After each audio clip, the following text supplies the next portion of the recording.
and welcome to Charlton Christian College. My name is Mr. Nathan Wiggs, and I help look after our online learning management system, headquarters or HQ. As a new student, let's take a look at how you are going to interact and use HQ. Let's go. To log into HQ, you will need to navigate to the website hq.charlton.nsw.edu.au. You will land on a page that looks like this. Enter your username, which is firstname.last name, and your password, which as a new student will usually default to welcome, though you should check with ICT services just to make sure. Once you've entered your details, press login.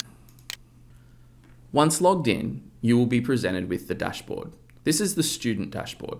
It will show information to help you get through your day here at Charlton. It will show information such as your timetable, the classes that you're enrolled in, and any announcements that need to be shown to you as a student. They may come through this slider on the right-hand side or through the campus news component here at the bottom of your dashboard. These news items will be posted by staff, our admin, anyone who requires to give you or needs to give you information regarding events here at Charlton. You'll also see on the right-hand side a calendar.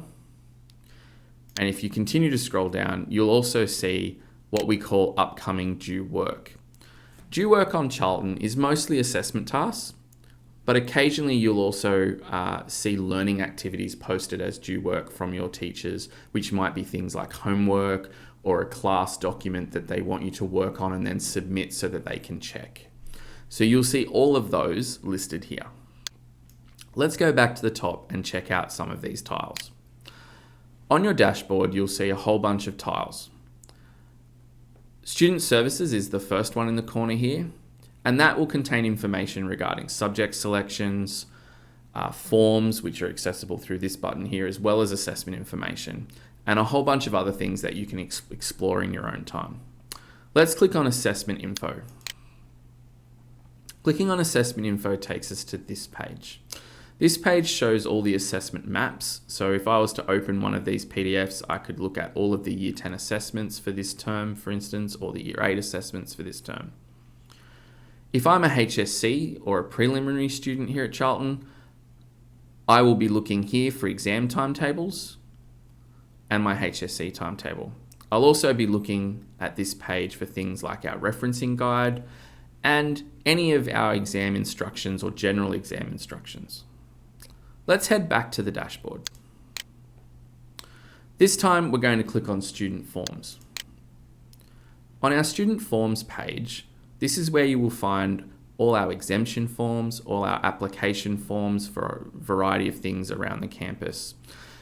They're broken into categories. We have exemption forms, 7 to 12 forms, middle school forms, and senior school forms.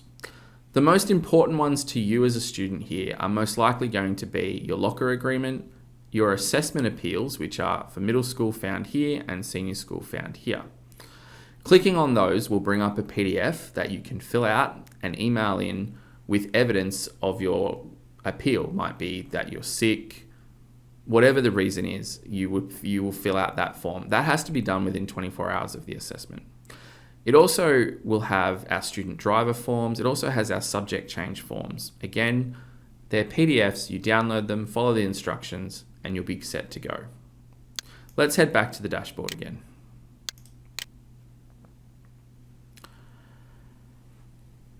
In order to see the class pages, so the work that you'll be covering in class, or the page that is just for your version of Year 9 Maths or Year 9 History, there are a couple of ways we can get to that.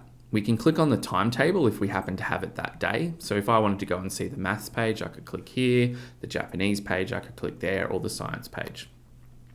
Let's have a look at the Year 9 science page. This is what we call a class page here on HQ. On this class page, you'll find a banner, you'll find some units that we're going to cover this year, you'll find what's called a course outline. This will list all of what here at Charlton we call due work. Due work is mostly assessments, but like I said before, may also contain some homework or things like that. but it will only show things delivered via HQ.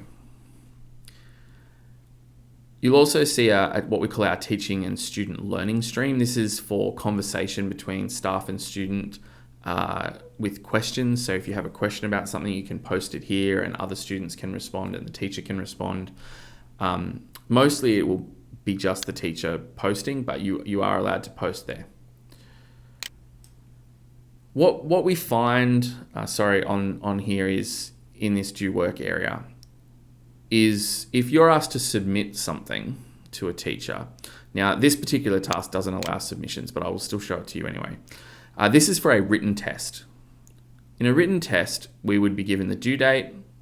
It's a reportable assessment, so it's going towards our report card, and it's worth 25% of my mark. I have some information regarding that test, but I don't have a way to submit because I'm going to do the task in class, physically in front of the teacher. So again, no need to submit on HQ. Let's find a task that is able to be submitted to HQ. Let's go to PDH. You'll notice the PDH page looks different to the science page, but follows much the same layout. A header, the units, the teacher and learning stream.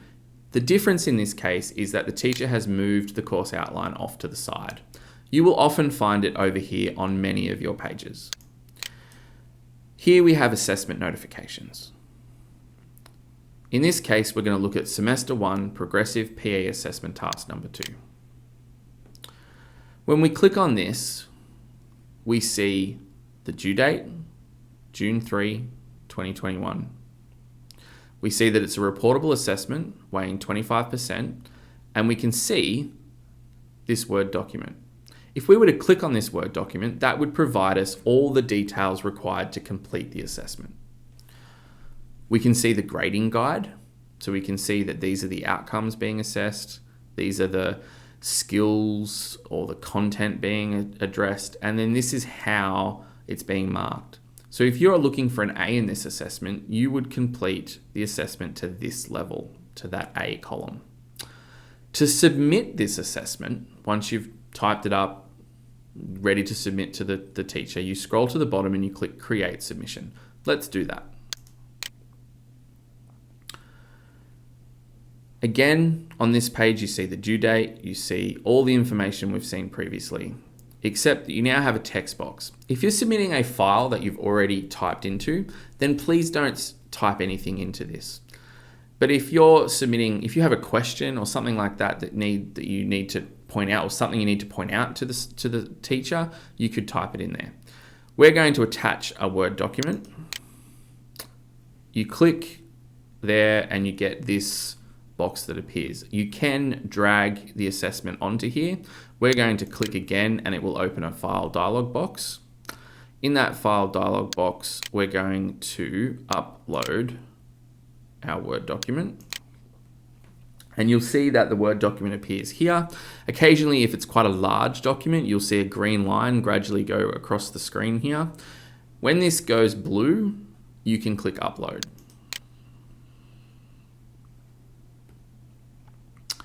So you'll see now that that's sitting here, and we can now submit for assessment. So let's submit for assessment. You'll see that you have to agree to a couple of acknowledgements. It just basically declares that it's your own work, that you haven't cheated, you haven't copied it from anyone, and it hasn't been submitted before. Click Yes, I agree. You have now submitted your assessment. You'll see at the bottom of the page, you have a submission history. If this happens to say draft next to it, it means you haven't finished the submission process and you need to click back on it and hit submit. Sometimes when teachers ask you to do what's called a self-assessment or a self-reflection, there's a two-step submission process. You upload your document, you click submit, and then it will actually ask you for your self-assessment or reflection, and then you have to click submit again. So just be careful of that. The last thing that's probably going to be of keen interest to you is your grades. What happens when a teacher marks an assessment? Well, we can look at that. Across the top of your screen, you'll see grades as an option that you can click on. Click on grades. What we can see here is a list of all the subjects that you are in and any assessment tasks that have been set or marked. Now, in this case, we actually don't have one here that has been marked yet. So let's quickly flip back to last year. So last year, we can see that for this assessment, final routine for the EV robot, you can see a grade over here and you can see a comment. Let's focus on science. So if you do this, you can bring up a graph. The dot shows your mark. The top of the whisker is the highest mark, bottom of the whisker is the lowest mark, and the line in the middle is the mean or average mark. And you can see that for each assessment for this subject. This is a great overview to show you how you're going across the year and see whether you're improving or whether you need to make some adjustments to your learning to achieve the best results that you can. So thank you for joining us today, and I do hope that this has given you a great intro to HQ, and I hope that if you do have any questions, feel free to speak to your teacher or come and see me at the college.